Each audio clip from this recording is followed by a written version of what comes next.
নতুন বছর চলে আসলো বন্ধু, যদি আপনার কাছে কোনো ভুল করে থাকি তাহলে মন থেকে ক্ষমা করে দিও। হয়তো অনেক কথার মাঝে মাঝে কাটাকাটি হয়েছিল, তাতে কিছু মনে রাখবেন না, কারণ আপনি আমাকে ক্ষমা না করলে হয়তো নতুন বছরে বেঁচে নাও থাকতে পারি। তাই মনে কিছু না রেখে আমাকে মন থেকে ক্ষমা করে দিও বন্ধু। আর হ্যাঁ, আমিও আপনাকে ক্ষমা করে দিয়েছি। আপনি সারা জীবন ভালো থাকবেন বন্ধু। Advance happy new year.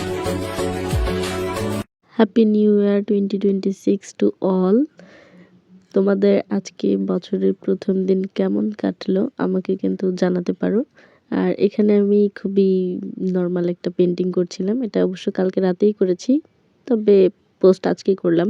যাই হোক, তো তোমরা কে কে নতুন বছরের পেন্টিং বা ক্রাফটিং করেছো দেখাতে পারো, আর আমারটা তোমাদের কাছে কেমন লেগেছে সেটাও জানাতে পারো। Again, Happy New Year to all of my followers, top fans and non-followers, যারা যারা এই ভিডিওটা দেখছো সবাইকে নতুন বছরের অনেক অনেক শুভেচ্ছা এবং সবার জন্যই অনেক শুভকামনা রইল। টাটা।